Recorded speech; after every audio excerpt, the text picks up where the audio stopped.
I'm a great admirer of Sicilians. Fine athletes, fine musicians, fine, upright people, though, and great lovers. But let's not digress.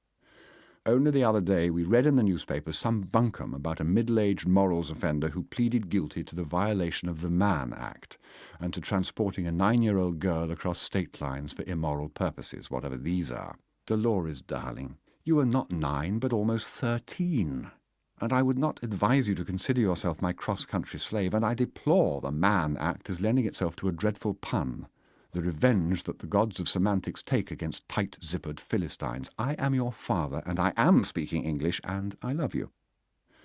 Finally, let us see what happens if you, a minor, accused of having impaired the morals of an adult in a respectable inn, what happens if you complain to the police of my having kidnapped and raped you?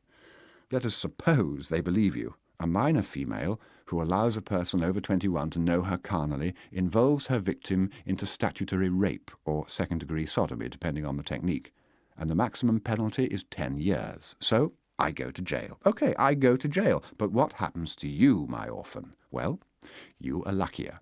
You become the ward of the Department of Public Welfare, which I'm afraid sounds a little bleak. A nice grim matron of the Miss Phelan type, but more rigid and not a drinking woman, will take away your lipstick and fancy clothes. No more gadding about. I don't know if you've ever heard of the laws relating to dependent, neglected, incorrigible delinquent children, but while I stand gripping the bars, you, happy neglected child, will be given a choice of various dwelling places, all more or less the same: the correctional school, the reformatory, the juvenile detention home, or one of those admirable girls' protectories where you knit things and sing hymns and have rancid pancakes on Sundays. You will go there, Lolita. My Lolita. This Lolita will leave her Catullus and go there, as the wayward girl you are. In plainer words, if we two are found out, you will be analysed and institutionalised, my pet. C'est tout.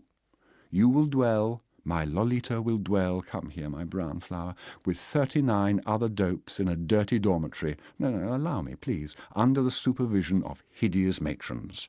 This is the situation. This is the choice. Don't you think that under the circumstances Dolores Hayes had better stick to her old man? By rubbing all this in, I succeeded in terrorising Lo, who, despite a certain brash alertness of manner and spurts of wit, was not as intelligent a child as her IQ might suggest. But if I managed to establish that background of shared secrecy and shared guilt, I was much less successful in keeping her in good humour. Every morning during our year-long travels, I had to devise some expectation, some special point in space and time for her to look forward to, for her to survive till bedtime. Otherwise, deprived of a shaping and sustaining purpose, the skeleton of her day sagged and collapsed. The object in view might be anything: a lighthouse in Virginia, a natural cave in Arkansas converted to a cafe, a collection of guns and violins somewhere in Oklahoma, a replica of the Grotto of Lourdes in Louisiana, shabby photographs of the Bonanza mining period in the local museum of a Rocky Mountains resort, anything whatsoever, but it had to be there in front of us like a fixed star, although as likely as not, Lo would feign gagging as soon as we got to it. By putting the geography of the United States into motion, I did my best for hours on end to give her the impression of going places, of rolling on to some definite destination, to some unusual delight. I have never seen such smooth, amiable roads as those that now radiated before us, across the crazy quilt of 48 states. Voraciously we consumed these long highways. In rapt silence we glided over their glossy black dance floors. Not only had Lo no eye for scenery, but she furiously resented my calling her attention to this or that enchanting detail of landscape, which I myself learned to discern only after being exposed for quite a time to the delicate beauty ever present in the margin of our undeserving journey.